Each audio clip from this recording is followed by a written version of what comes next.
as cousins. Right there. Where I got it. Just click the link.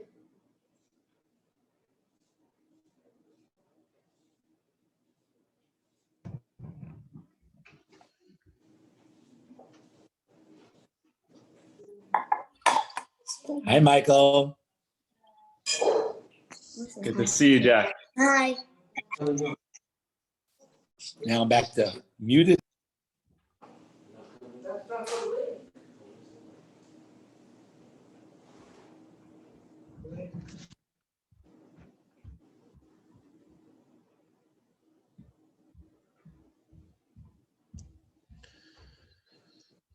All right, good evening, everyone. We're going to get started in a few seconds. We're just going to make sure that so everyone can hear properly. We're just going to make sure that everyone is muted, and then we'll get this party started.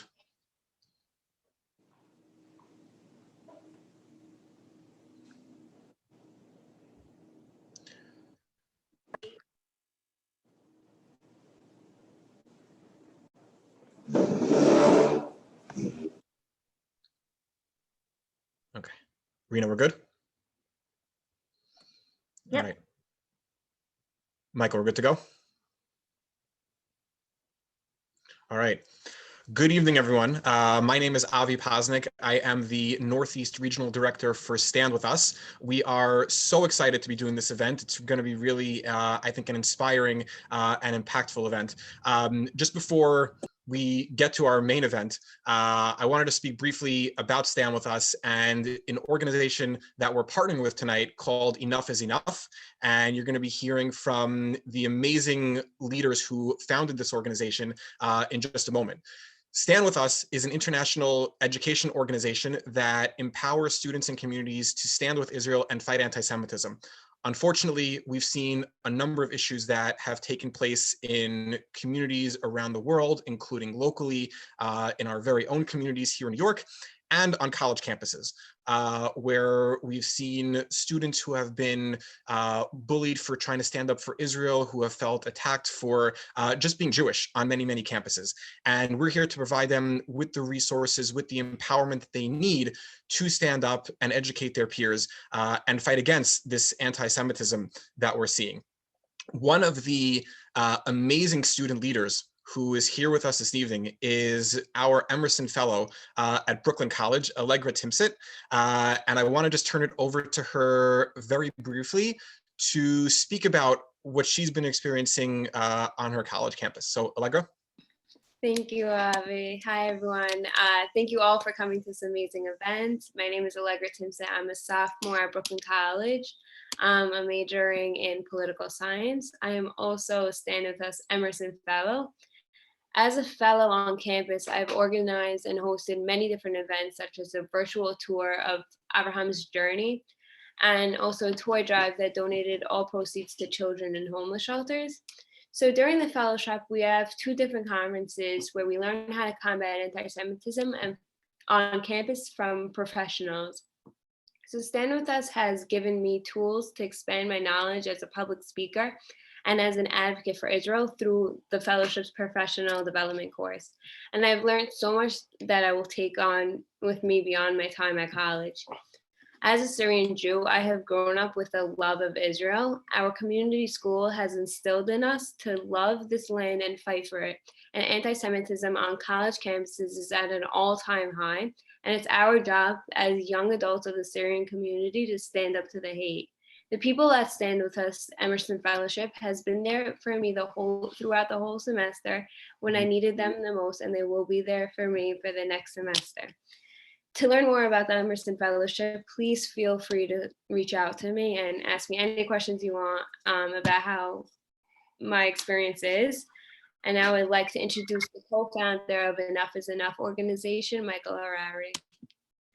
Thank you so much, Allegra. Keep doing what you're doing and inspiring this community. Before we get started, I want to ask everyone to show their cameras, so it's more of an interactive event, as well as turn off, mute your mics. So beautiful to see everyone here tonight. Before we begin, I just want to explain a little bit how this all started out. After attending Poland about 2 years ago, I saw the traumatic and terrifying and scarring events that occurred prior and during the Holocaust. And after returning back to New York, I started to become more mindful of the hatred towards Jews. As time went on, I said I need to confront this issue. I'm here today as a college-age student working with a team of 5 where we all experience anti-Semitism.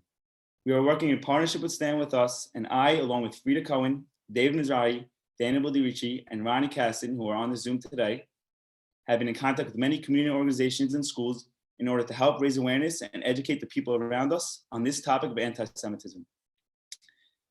Our main goals and objectives for this organization are the following. 1, to raise awareness that anti-Semitism does exist. 2, we want to educate the people on how to respond against anti-Semitism in a politically correct manner.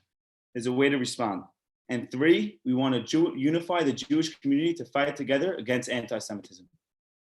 Some ways we plan on making change are 1, by implementing educational programs in community schools. 2, getting in touch with college directors and having college classes be aware of the Holocaust and potentially visit Holocaust museums.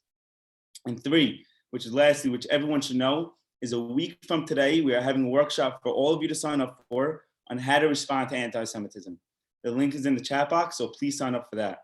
This is your call for action, and this is the first step for you to make a difference. The anti-Semitic attacks that have been happening in the past few years, months, and even weeks have been truly sickening. This past 2 weeks ago, we saw North Shore got hacked with anti-Semitic views and stuff that were going on during the Holocaust. This is not something where we just have to accept everyone. This is a serious issue that has been going on. And look at the hatred that's been happening just the past 8 days of Hanukkah. The past 8 days of Hanukkah, there's extreme amount of hatred that's been going on against the Jews.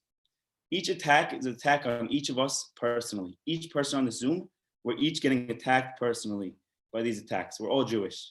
This community has done so much for ourselves. It only makes sense, so much for each other. It only makes sense to stand up for ourselves. This event, like I mentioned, is a start to many upcoming events, and I'm glad you all took the time and effort to come to this one.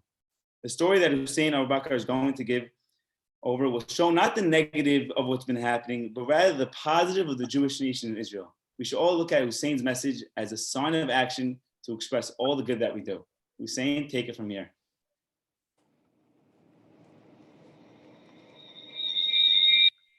Thank you very much, Michael. And thank you very much, Allegra, for putting this together. It's a pleasure to speak to all of you tonight. When I was told that I'll be speaking to the Syrian community, I was truly ecstatic. I love anything that reminds me of home.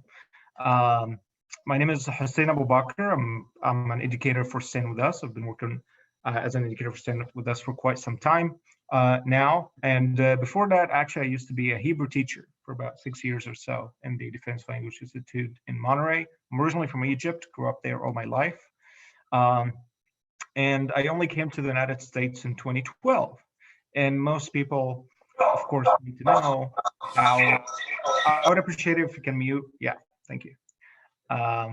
Most people want to know, how did this happen? How did Hussein, from Egypt ended up to be, to have such a resume in Jewish education? Well, the truth is I didn't get to what I do today starting from curiosity or passion or any positive feelings towards the Jewish community. It actually started from very intense hate.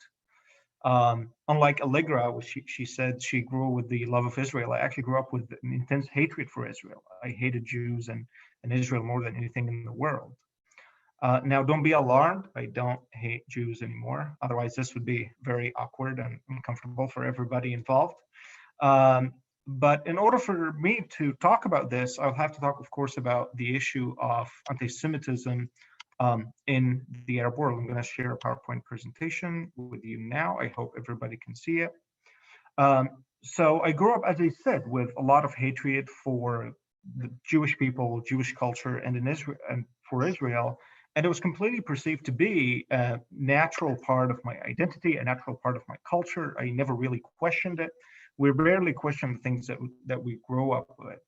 I was born in 1989 to an average middle-class Arab Muslim family, Egyptian family. There was nothing really extraordinary about my childhood at all. These are some pictures from my childhood. As you can see, I was the most charming child in the family. This is here is my father. My older brother, he has, of course, the most common male name on planet Earth, Muhammad. That's right. That's my younger brother, Omar. And as I said, I had a very average childhood. There was nothing extraordinary at all. I received my education like everybody else in society, from schools, from the mosques, from the TV. I participated in the culture like everybody else. And many parts of the culture, as your Syrian, are very beautiful. The food, the music, the warmth, the family life. And those are things that we all love and cherish. But there was also another part that stood out to me more than anything else. I heard this narrative that in this world, there is indeed a supervillain. There's a supervillain that controls all the financial institutions, all the political institutions. They control all the banks, all the media. And that supervillain is wicked to the core and wants to destroy everything that's good, a demon in flesh. And that supervillain is the Jew. And the embodiment of that Jewish villainy is Israel, those Zionist pigs who came and stole Palestine and killed Arab children. And that story I heard everywhere. I mean, I heard it in the mosques. I prayed on Fridays, may God destroy them. I heard, I saw on Al Jazeera every day how those evil Israelis tried to destroy the lives of innocent Palestinians. In school, in classes, I drew battles. In art classes, I drew battles between Muslims and Jews. It was just part of the world, part of the fabric of reality itself. The earth is round, hopefully. The sun comes out of the east, and the Jews are evil. And that is something that everybody agreed. My family wasn't like an extreme family, but they believed what everybody else believed. And the TV said it, and the mosque said it, and the school said it, and the government said it. So everybody believes it. So nobody questioned it at all. It wasn't like a fringe claim. It was really, really perceived to be a part of the culture. The best movies had Jewish villains. The best TV shows had Jewish villains. And that's completely the worldview about Jews and about Israel that I ever heard when I was a child, and I completely believed it. I'm going to share some examples of this with you now. For example, you have a caricature like this. Those were very common in the Arab press. As you can see, there's a large, ugly Jewish figure with this malicious smile, and his hand is puppeteering world leaders at the time, former President Obama, Ban Ki-moon, the Secretary General of the UN. Of course, the implication is that Jews control the world, right? They control the UN, they control the US. Here is another cartoon of the same exact message, this ugly, huge Jewish figure puppeteering the US, controlling the world. And that was the message, as I said, like in the Arab press all the time. And this level of anti-Semitism had many, many different forms. It wasn't purely religious or nationalistic. It actually existed in many different forms. I'm going to share some of those with you now. I'm going to start with the kind of religious anti-Semitism. I started to become religious when I was 12, started to go to mosques a lot. I found myself going to Salafi mosques. Salafist Islam is the most orthodox and the most Puritan and conservative form of Islam, and the strictest interpretation. This was a major Salafist imam in Egypt. He was my favorite imam, actually, during that phase of my life. And this was his sermon about Jews.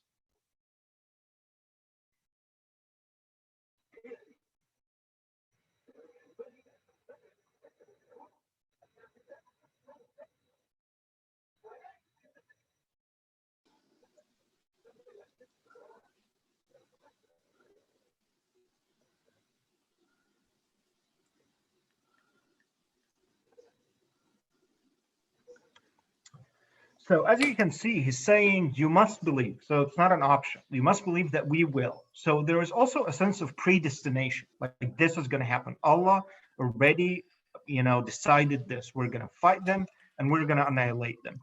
And this eschatological message, the story that, this must happen, this will happen in the future, was repeated. Unfortunately, it's based on some Islamic traditions and was repeated by so many people. And I completely believed it. Here's another form of this kind of religious anti-Semitism.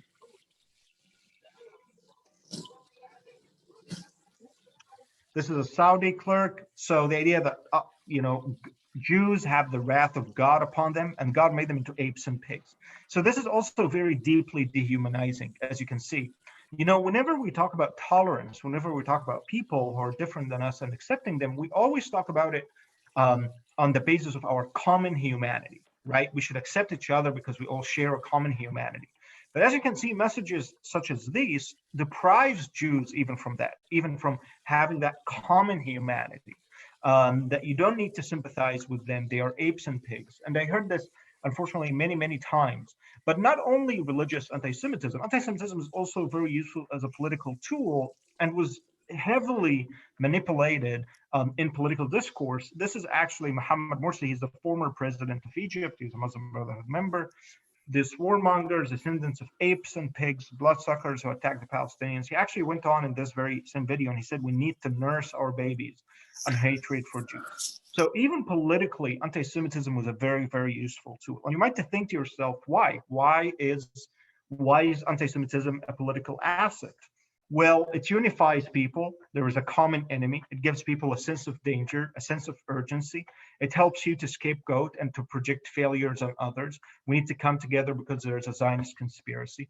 So it's actually this is why anti-Semitism was always thrives in the times of political tensions. And this is why even now in the United States, this resurgence of anti-Semitism, one of the factors of it is the political instability and the political tension and the racial tension that is in the United States. So you see that how it is also a very useful political tool.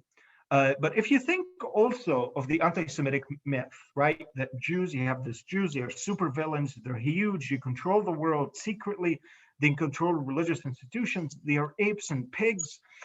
It's a very mythological narrative, right? It's very entertaining. It's like you're living in Lord of the Rings, where there is an actual Lord Sauron and orcs and evil people that you can defeat. And so it actually makes for a great entertainment. And anti-Semitism is heavily, as I was growing up, it was heavily used as entertainment as well. I already mentioned that the best movies had Jews as the villains, the best TV shows. Sometimes even a movie that will have nothing to do with politics. Let's say it's a movie about a drug cartel. There will be a twist at the end of the movie that you'll discover that the drug cartel was operated by the Mossad in order to smuggle drugs into Arab countries.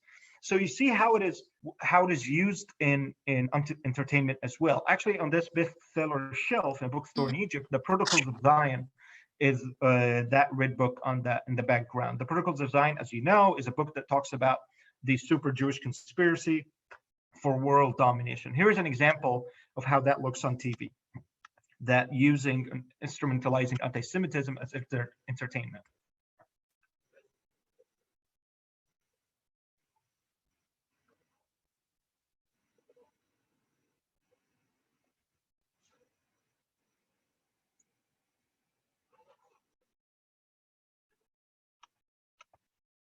So this is actually a Syrian TV show that was broadcasted in Ramadan in 2005. As you can see, supposedly those are two Jews congregating, and follow the fantasy. We have a mission from the leadership, right? That Jews have this global leadership that, you have this mothership that gives you like missions, and they gave them missions to go kidnap a Christian child for the matzot, for Passover. Of course, this is the infamous blood libel. The blood libel originally did not originate in the Middle East. There was a debate about when it originated, but it was popular during medieval times in Europe in the 10th and 12th century.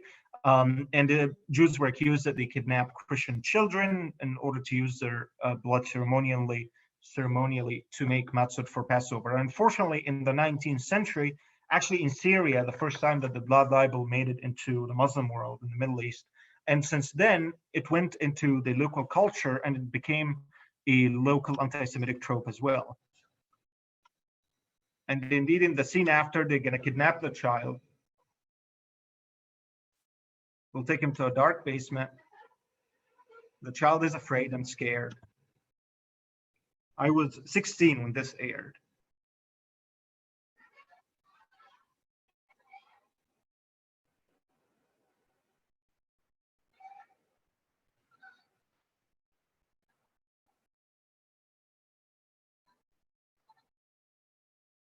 And they'll actually drain his blood and make the matzot for Passover with his blood. And it's really, really unfortunate that such psychotic imagery are used in order to broadcast this anti-Semitic tropes. But as I said, it becomes really a substance for all of those fantasies and neuroses and social paranoia and obsessions.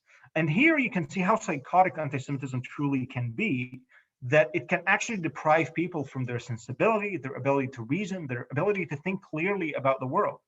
Imagine if there is a person who actually believes that this is how the world is, that there's a small group of people that controls America, controls all the power in the world, that they kidnap children and take their blood. It's like this QAnon, fantasy, right? It's like a completely ludicrous story or idea that unfortunately, when believed in on a mass scale, it makes for a completely neurotic and unreasonable culture. And then people can't reason about anything. If you're asking yourself, why do you see so much dysfunction in the Middle East, social dysfunction, economic dysfunction, political dysfunction?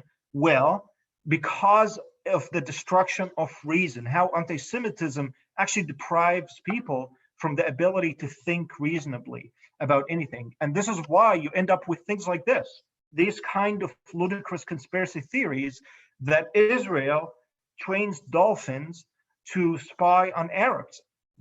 This is humorous, but it's what's really tragic that adults actually believe in this and broadcast this. Even in Egypt, I remember, I think in 2007, there were stories about how Israel is training sharks to attack swimmers in the Red Sea. Now, I want to ask you a question. What kind of child wouldn't want to live in a world that's like this, where you can actually train dolphins and sharks to become super spies? It's very entertaining. It's an amazing story for children. As a child, I loved it. I was obsessed with the hatred for Jews. I was obsessed with the hatred to Israel. This was actually my favorite book series. It's very popular in Egypt. There are hundreds of them. It's called The Man of the Impossible. It's kind of a knockoff James Bond. So you have this James Bond superhero figure. His name is Adham Sabri. He's this Egyptian Muslim guy, and he travels all over the world to foil Jewish Zionist conspiracies. And you have like one book in Mexico City, in Tokyo, in Moscow, everywhere. There are Jewish conspiracies everywhere, and he's going all over the globe to foil those Jewish conspiracies. And of course, this woman on the back cover here, on the back of the cover, she's like his Jewish nemesis. Her name is Sonia the Jewess. And he will, they fight each other and so on. I loved these fantasies, and I was completely obsessed with them. And of course, aided by cartoon materials that are made for children that are like this, that are just deeply anti-Semitic, it creates, by the end of the day, children who really believe these fantasies. And this is why in Israel, they end up with tragedies like this. This is security footage from August 2019 from the old city. Those are Israeli guards standing, and then two Palestinian children will come. One of them is only 13 actually, and the other is 14.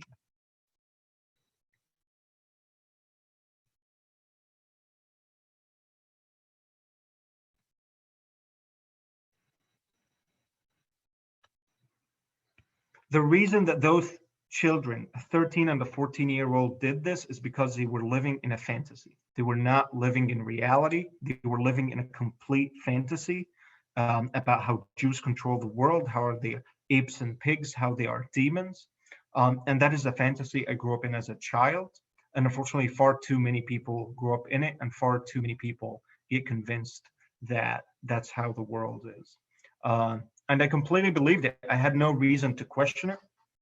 As I said, I was born in 1989. So in the early 2000s, I mean, that TV show that you watched was broadcasted in 2005. Remember, 2005 also, that was only 4 years from 9/11. So we're talking about a lot of things are going on. The second Intifada was going on with daily news about suicide bombings in Israel. The war in Iraq is going on, the war in Afghanistan. So also you turn on the TV and it's absolutely inflammatory. You turn on Al Jazeera, a terrible news network that's responsible for so much hate and grudge that people hold, would tell you about, look, Muslims are being killed by the Jews in Israel. Muslims are being killed by the Americans in Iraq and in Afghanistan. And will just incite people, and they got completely filled with this hatred. And I wanted to do something. I wanted to participate in this glorious battle in between good and evil. But I was never a tough guy. I was a nerd. I loved reading comic books. I loved spending my time on my computer and reading. So I decided actually to do the nerdiest thing possible, which is to learn or to teach myself the dark language of Mordor, that is Hebrew. And that way I can understand those evil Israelis, I can understand those evil Zionists, and teach myself what are they thinking and help my own people. It was a genius plan. And I went online and I started Googling stuff, and I started to teach myself Hebrew. I started to teach myself English. And a bit by bit, I turned out to be good at languages. And in a matter of a few years, I was able for the first time to examine sources about Judaism, about Jewish history, about anti-Semitism, about the Holocaust, about Israel, that were very, very different than things that I grew up watching. And of course, it was very different. I mean, it couldn't be more different. The story of the Jewish people as a indigenous Middle Eastern nation that was expelled, hated century after century, country after country for no reason whatsoever, that been persecuted, that's been slaughtered in the Holocaust in millions. That story couldn't be more different than the story of Jews are super powerful, who can control almost human history itself, right? You can't possibly reconcile those two stories. I mean, if Jews were so powerful, how come that all of these bad things keep happening to them all the time?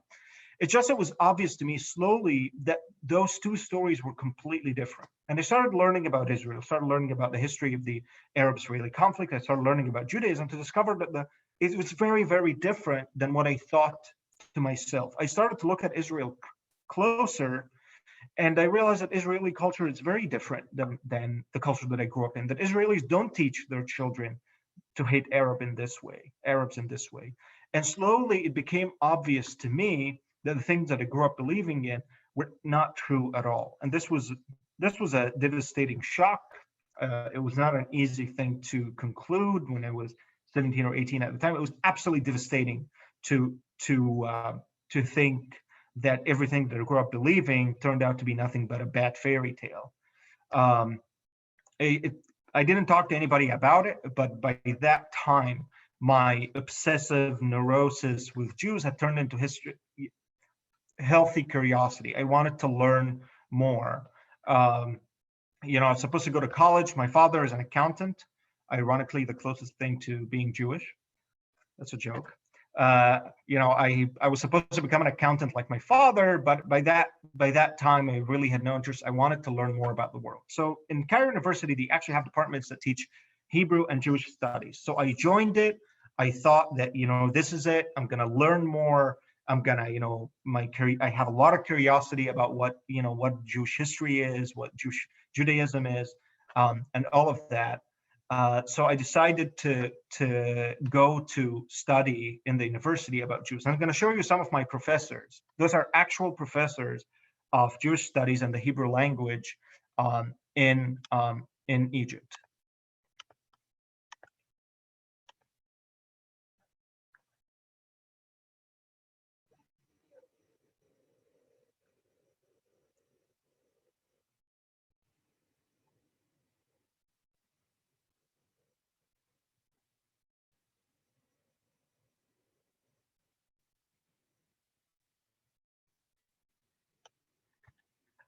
Those are the professors that I found, the people who are supposed to be the nation's experts on Jewish history and Jewish culture and Hebrew.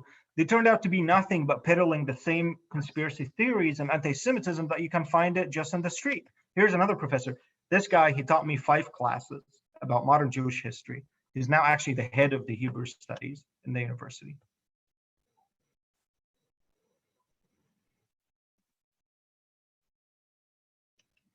This, of course, it was on national Egyptian TV. And this is why he did in the class all the time. He brought Nazi racial theories that Jews, it's not that Jews are evil because they choose to be evil. They are evil because their genetics are evil. They are evil in their genes. So you can't help it. This is exactly what the final solution was based on this kind of racial, pseudoscientific racial theory that Jewish genetics are evil and you can't really help them. And this is actually what he said in the university. So when I went to school, I discovered that the problem in the country is much, much, much bigger than I thought. It's deeper than I thought. Those are supposed to be the intellectual elite, the cognitive elite, if you will. who are supposed to be the experts and know what they are talking about, they are actually peddling the same conspiracy theories. And at that point, I wanted to do something. I was getting impatient. I didn't know what to do. So I started a blog and I started talking about these issues. And then one day I got this crazy idea that I'm going to go ahead and visit the Israeli embassy in Cairo and actually try to make Israeli friends. At that time, I've never met an Israeli in my life. I've never met a Jew in my life. I thought, you know what, I'm going to go to the Israeli embassy and I'm going to meet some Israelis. And I did so. I went to the Israeli embassy. They had a small cultural center or academic center attached to the embassy. It's not there anymore. But I went there. I met Israelis who worked there. I met Jews for the first time, and I was really, really happy and ecstatic that I broke that taboo for myself and I met actual Israelis. Coming out of the building, I was stopped by Egyptian state security, the equivalent of the American FBI. They interrogated me. Why did you visit here? How dare you to visit here? And then they threatened me with what they are going to do to me if I try again to reach out to Israelis. I was terrified. I didn't know what to do. Naively, I wrote about it online. The story was picked up by Ynet. It's a major Israeli newspaper, and then it was published. You see here, it was January 6th, 2010. Wow, we're coming up on 11 years now. But it was published in the paper that there's an Egyptian student who's interested in Israel, but the government is threatening him with prison. After this article came out, 3 days, Egyptian state security actually came to our house. They arrested me. They arrested my father. They interrogated us. They interrogated me on the basis of being a Zionist agent. I remember the officer yelling at me, "How dare you speak to those Zionist pigs? How dare you speak to those Jewish dogs?" Eventually, they let us go. My family decided to disown me at this point. I kept trying to do what I'm doing. I got arrested again by Egyptian military intelligence in 2010. Spent terrible, the worst 2 months and a half of my life in a military detention facility. I was beaten every day. You Jew lover, where are those Jews that you love now? They interrogated me on the basis of being a Zionist agent, a Mossad agent, a secret Jewish convert. And you can understand if there is that level of paranoia in the culture. I mean, you saw the videos. If there is that level of the paranoia that Israelis would actually recruit dolphins to be spies, of course you think, yeah, he must be a spy too. And it was just terrible. It was terrible. I was very, very young, and I was surrounded by adults who almost their brains were hijacked by this pathogen, and they didn't know what to do. I can't even describe to you the situation. And I knew that this was not supposed to happen. But anyways, I was released in December 2010. In 2011, the Arab Spring started. If you remember the Arab Spring, large demonstrations started in many Arab countries asking for change, for political reform. Of course, I joined it because I was very angry at the government. I had just been jailed for absolutely no reason, been tortured for learning Hebrew and trying to reach out to Israelis. So I joined the Arab Spring, and there was a lot of hope. This is why they called it the Arab Spring. There was a lot of hope that this will bring a positive change, but in Egypt, things took turn to the worse, and the Muslim Brotherhood rose to power. And the Muslim Brotherhood is an Islamist political group, and they are known to exploit anti-Semitism in this way. And indeed, the anti-Semitic rhetoric actually intensified in Egypt. Actually, in the middle of 2011, I think it was June, thousands of Egyptian demonstrators went and tried to attack the Israeli embassy and tried to lynch the Israeli diplomats that were barricaded inside the building at the time. If you look it up, you actually find videos on YouTube with Egyptians with sledgehammers trying to break down the walls to get to those Israelis hiding inside. This would have ended in a disaster if it wasn't for the intervention of President Obama at the time, who called the Egyptian military and made them extract those Israelis stuck inside. And I saw how the violence in the country just was rising. Violence against the Christian minorities was getting worse. And I started to get more problems with the government. And eventually I had to leave. And this is why I left in 2012. And thankfully was able to get political asylum in the United States. And it was very difficult to leave everything I know and my family and come to a country that I didn't know anybody in. And eventually everything worked out, and I ended up doing everything that I wanted to do. I didn't just, speak Hebrew. I actually taught Hebrew for many years. I don't just try to make Israeli friends. I got to visit Israel myself for the first time in 2018 and saw the wonderful country that changed my life so much without ever being there. I walked down the streets of Jerusalem and Tel Aviv, and I saw how there, in the midst of a sea of instability, so much sectarian violence all around them, in Israel, there are Muslims, Jews, Christians who are trying to live side by side, who are trying to live in peace and in human dignity, truly. And the reason that I do everything that I do is, first of all, because I grew to actually like the Jewish people. I don't think they are perfect. I don't like gefilte fish. I'm sure most people here don't. Enjoy a lot of things about all the cultures of the world. But I like the Jewish people. I like the Jewish culture. It taught me a lot about the world. It taught me a lot about myself. And I also believe in the just cause of the state of Israel. I believe that Israel deserves to exist without hatred, without so much nihilistic hatred all around it.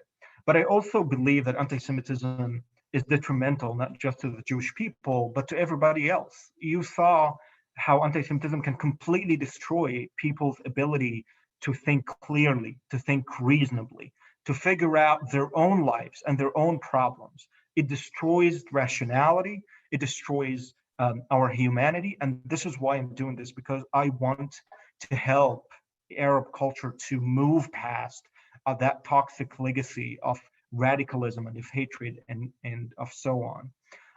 And thankfully, there are positive changes. One of the things that I want to say, and then we can have questions, is I grew up in Egypt in the 90s and in the 2000s, but things don't stay static forever. I can actually, from what I've noticed about the Middle East, things actually in some places are significantly getting better. We all heard about the Abraham Accords between Israel, United Arab Emirates, Bahrain, and then Sudan, and then Morocco.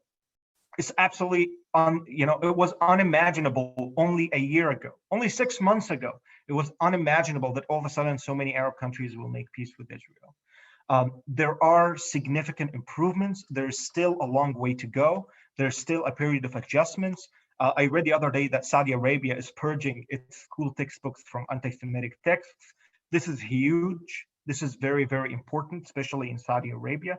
There are changes that are happening politically. It will take time for those changes to translate into a social reality. Egypt, for example, among the Egyptians, I think anti-Semitism is still extremely, extremely high. Same thing among the Palestinians, unfortunately. But I absolutely have hope in the future. And I know that the only way out of this dark tunnel is through education. My life was changed significantly because I learned different things, because I learned other things. And this is actually why I love StandWithUs, and I love what StandWithUs does, because this is purely about education. The only cure to terrible and toxic ideas is good ones. The only cure to lies is the truth. And you can't change people's hearts, but you can keep throwing the truth at them and hoping that they will take it and change their own hearts and change how they think about things. The United States is going through a rough patch. I only arrived in the United States, by the way, in 2012. And in 8 years, things changed dramatically to the worst. I can feel it. I remember when I came here, 2012 with the Obama-Romney year, things were not nearly as bad as they are now. People were not obsessed with politics all the time. People did not hate each other. People didn't lose friends over politics. Things changed dramatically in 8 years. And within that dysfunction, you can see anti-Semitism is gaining and gaining and gaining. It's gaining ground online, is gaining ground in major cities that has racial tensions, as you know. And this is why it's important to be cautious and to be alert and to be alarmed to anti-Semitism, because no society is immune to it. The problem that I just discussed in the Arab world is a very human problem. It's not unique to Arabs. Actually, a lot of the anti-Semitism that came to the Middle East, this kind of paranoid, neurotic anti-Semitism is actually fairly modern. That's not to say that the Jewish condition was perfect in the Middle East across history or along all of its history, but there used to be Jews who lived significantly safer than the Jews who lived in Europe. this level of neurotic anti-Semitism is actually fairly a modern arrival to the Middle East. The Protocols of Zion, the story of the Jews' attempt at global domination, that was written in Russia. Mein Kampf, that's now you can find in every Arabic bookstore. That you know who wrote that. So a lot of this anti-Semitism actually came from Europe. So no culture is immune to this, and this is why it's important to talk to people, and it's important to try to educate people whether in the Middle East or here. Thank you for listening to me. I'll be more than happy to take any questions you have. Right before we do questions, first, Hussein, we wanted to thank you. That's truly a powerful and influential story you gave over. Thank you so much for taking your time out to speak to us. I'm sure everyone here was as inspired as I am, and we all really appreciate your time. The team wants to thank everyone else for coming tonight. We all hope you learned something. And just a reminder to sign up for the workshop. Stand With Us is going to put that in the link right now. It's 1 week from today, December 28th. And again, that's your first call to action. So that's that. And if you want, follow us on Instagram. In our bio, there's a donation link. And we want to thank everyone again for all their support. And we're going to open for questions now. So. To say, if you do have a question, please use the raise hand icon that has a reaction. In your reactions choice, you can raise your hand. We'll try to go through as many as possible, or we can do it the old-fashioned way. Raise your hand like that, and we'll try to call on people, and we'll unmute you as we call upon you. And of course, you can also put your questions in the chat box as well, and we'll try to get to those as well. So, Rena, why don't you unmute the first person?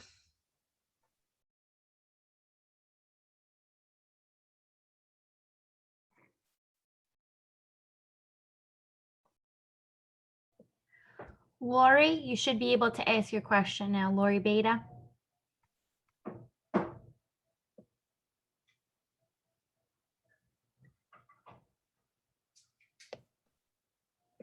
Oh, okay.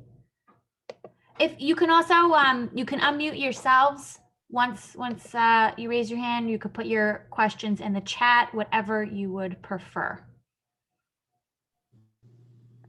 You just unmuted me. I don't know if that means you called on me. Yes, go ahead, Claudia. Okay. Hi. Thanks so much for joining and doing this. You spoke amazing. And so my question was, what about your friends? I'm sure you had a friend group, and what did they think of you? Are you still in contact with any of your friends from Egypt? What about your family? Are you still in contact with them? That's a good question. My friends, it depends. A few, I'm in contact with a lot of the Christian ones. Some friends, of course, they stopped talking to me because they think I'm a traitor. It's really sad. Some friends, they sent me angry messages, accuse me of being a traitor. I'm just doing this for the money, and all kind of, accusations like that. But there are friends who understand. My family took a long time. We stopped talking for years, but finally, actually, just last year, we rebuilt some of those bridges, and I can talk to them again. And frankly, the whole Abraham Accords things and all of those deals between Israel and Arab countries, they are actually helping my personal life. Like even my own mother, is telling me, "Wow, maybe you were right." So I'm actually very hopeful. I'm very hopeful for the future. And I actually hope that by the time I'm 50 or 60, like those friends who don't talk to me anymore will actually think that I was the smart one. Right. Well, I think that, so. All right, we have you. a question from Hillel Levy. He wants to know, what can we do to help? Your story is so inspiring. What are some actions we can take to help?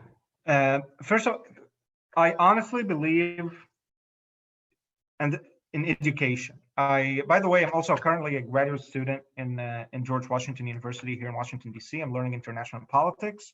I can tell you by my life and what I learned about politics, it's education. It's actually not anything else. It's education, it's education, it's education. This is the only way to change how people think. It's about people, it's not about politics, it's not about power, it's not about money, it's about actual education. What you can do is engage with the world.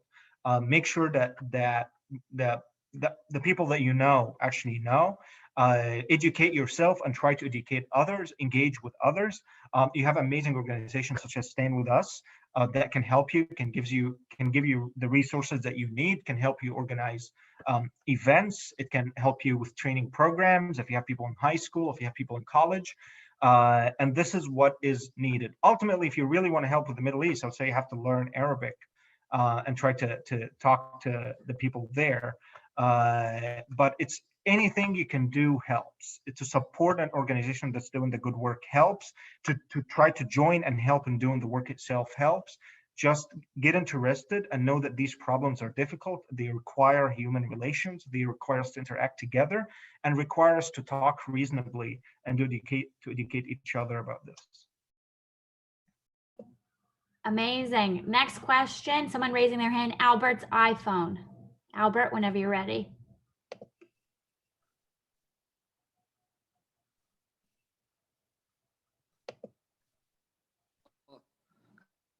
The Holocaust. Did you question, is the internet wrong? And, I grew up like this. It can't be mistaken. How long was that period?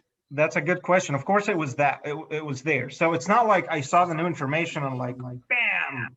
It's like now I know the truth. It wasn't like that at all. At the beginning, I'm in denial. No, that can't be true. Those must be the Zionist lies that everybody tell me about. Actually, it was a while of cumulative, just me not being able to push back against myself anymore, because we all have that internal dialogue of am I right, am I wrong, right? So there was a long period of time where I was in denial, but inside, like I had a lot of doubts and like back and forth with myself. But basically, it's just trying to reason those things. And one of the most beautiful things about reason is once you see the logic of something, you can't unsee it. Like once I show you that 1 + 1 = 2, even if you don't want to see it, you can't unsee it. It's like it's in your head. There's no way around it. It's done deal. And so that's what happened. So it took me, I would say, 2 years till I was able to admit to myself that no, Zionism is not global imperialism that wants to destroy the world. That no, Jews are not evil. And it took me, yeah, I would say 2 years. Thank you. Amazing. Thank you, Hussein. Next question is from Sammy Cohen.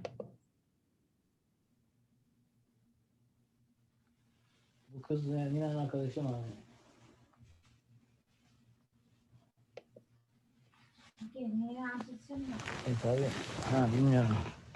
Hi, my name is Summer Cohen.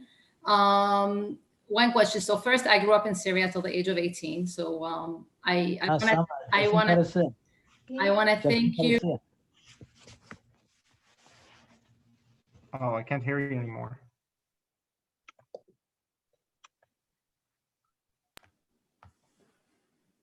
Okay, I don't know why I got remuted. Can you hear me now? Yes. Okay, so I don't know where you heard up until. So I said, my name is Summer Cohen. I grew up in Damascus, Syria till the age of 18. I graduated high school there. So I know I'm Jewish. I grew up there as a Syrian Jew. And I actually commend you for your courage, for doing what you do. I think many of you won't understand the courage that Hussein went through. I still don't understand it, how you could fight basically you're one against millions. I don't know how you got to believe the truth over what they feed and teach over there. So I just want to thank you. That's one thing. Another thing I want to ask you, how do we get this message to the people in the Arab world? And the reason I'm asking this, for instance, as you know, as I said, I grew up there. So let's say on Facebook, I have many friends that I grew up with. They're in Syria. They love me, of course, because Samar Hasbani, who grew up in Syria, and I'm their friend and their sister. But then if you're going to bring up politics, then it's very different. I grew up, I left there in 92. Frida's mom, Frida Cohen, who's part of the organization. So I grew up in a different time than you. I left Syria in 92. Politics was never even allowed to be discussed there. Like I was scared to say the word Israel. Everyone knew I'm Jewish. I knew I kept my Jewish holidays. I have some friends on Facebook that would, you know, always shambling Israel, whatever. I actually blocked them. And this is one of the friends that I was like super close with, came to my house, went to her house. So we're like sisters as long as we don't bring up her beliefs and mine. And growing up, I wasn't even allowed to bring up any of my beliefs. So truly, everyone hearing me, you have to see Hussein as a hero for really fighting a lot of people to speak up for us. So how do we spread your words to the Arab world? Thank you. First of all, thank you very much for such kind words. I'm glad that you're here for sure. And it wasn't really courage. I think I was young and I was reckless, and this is why I did what I did. If I was older enough to realize the consequences, I would have probably been too afraid. But maybe it was actually a good you thing. still fall after being taken to you said like a detention camp or some of these and something like that, and those places are really frightening, guys. It's really a soldier in the Middle East is just frightening. A guy who writes traffic tickets could be frightening. They intimidate the like regular people. Yeah, they're very intimidating. As you said, actually, if you like, you know, it was truly being a minority of one, and this is actually the name of the book that I wrote. If you're interested to know more, you can find it on Amazon. It's called Minority of One. It also makes an excellent holiday gift. But as you said, it's really difficult. I would say Syria is also extremely difficult because Syria was the home of Baathism. And Baathism indoctrinated people. Baathism, I actually blame Baathism specifically for a lot of this hostility and hyper-nationalism, kind of national fascism that they instilled in a lot of people. Right. So in Syria, every morning in school, that's up until I was there, we swore to the death of Israel. And I'm a Jew that I stood there and I swore to the death of Israel because that was, you know, that was the norm. So how do you spread the truth amongst these people? We're using social media. We're actually StandWithUs. Actually, our second largest online platform is our Arabic platform. So our Arabic pages on Facebook, on Twitter, on Instagram. We're doing a lot in order to talk to people and create content about Israel. As you know, as you said, in Syria, people had no access before the internet, had no access to whatever content other than what the government let them see. So thankfully, with the internet, that is changing. The state of Israel is also trying to reach out with a lot of Arabic content online.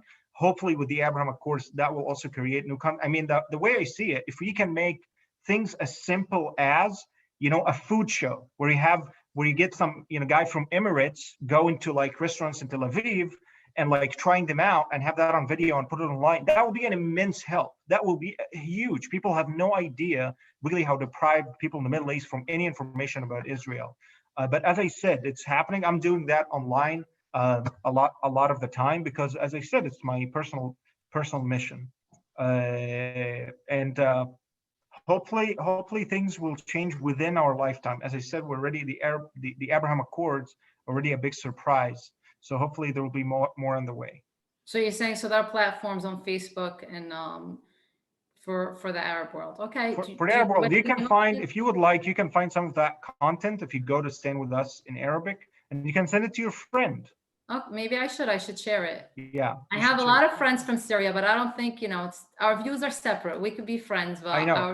Listen, I tried to date a Syrian girl in the United States. She was Alawite actually, and it didn't work out because of this issue. It was just like 3 weeks after we started seeing each other. It was just impossible. She said, my family, even if I accept you, my family would never accept me. So I understand how difficult it is. So I hope, you know, I thank you, and I hope with you it will spread to the Arab world, and they'll see the truth as it is. Thank you. Thank you. All right, Hussein, I'm going to throw two questions at you. One is a lighter question, and one is a bit more serious. Question from Joe. He wants to know, have you tasted kosher food? And if so, how do you feel? Do you like it?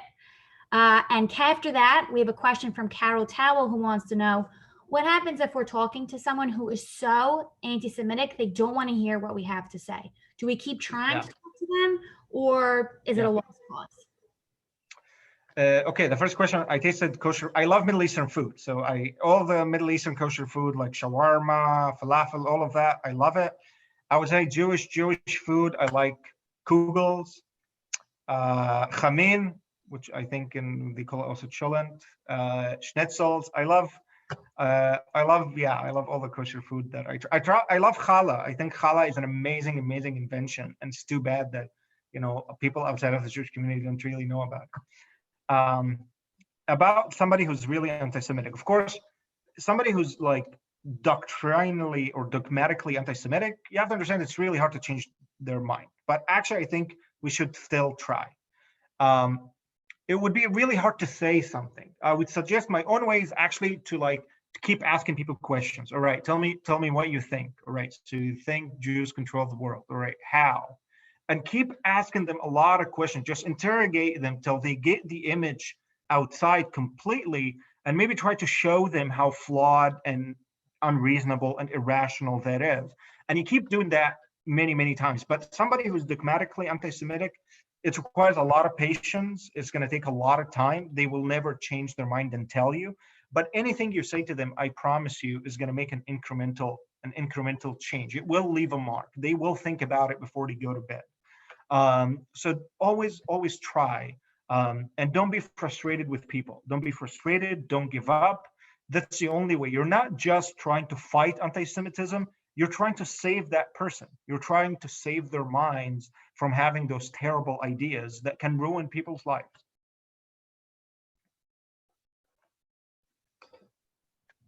Thank you. Next question, Sammy Cohen, whenever you're ready. Hi, I already spoke, but maybe I was going to raise my hand a few times, but maybe I raised my hand more than once. So if you see me again, just ignore me. Gotcha. Thank you. Sorry about that. Thank you. Okay. Hannah, how about you? You have a question for Hussein?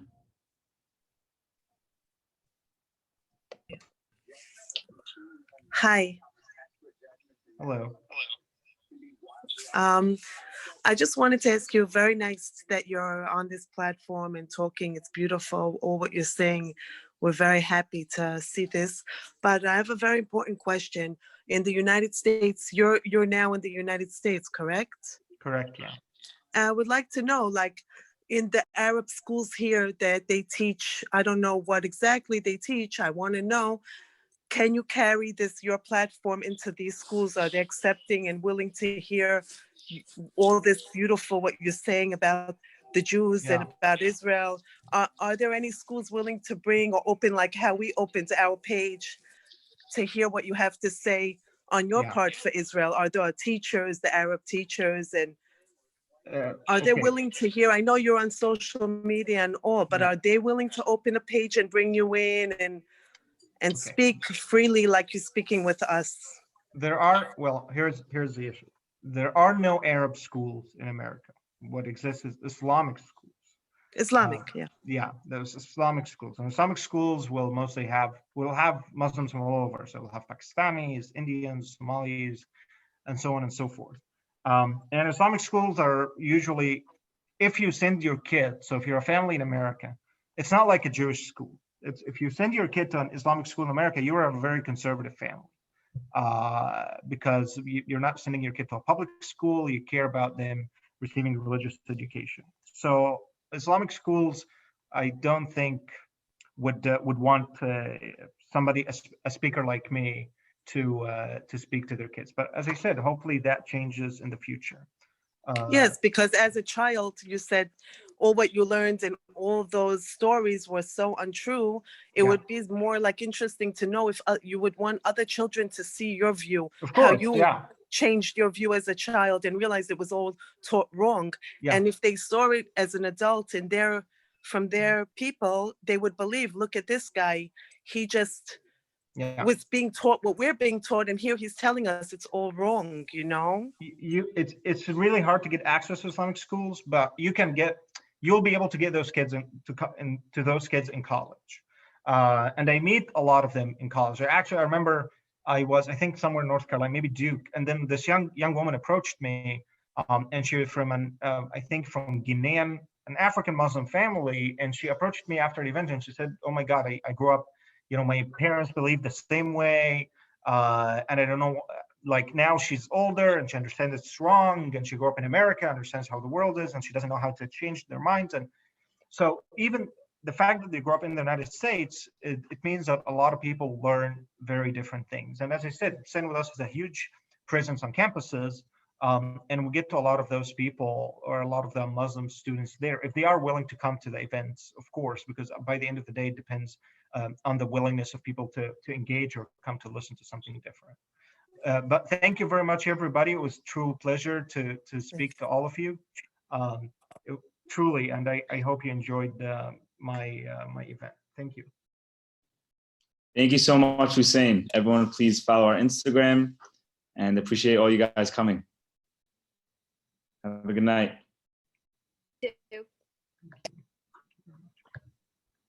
Thanks, Michael. Job well done. So proud. Thank you.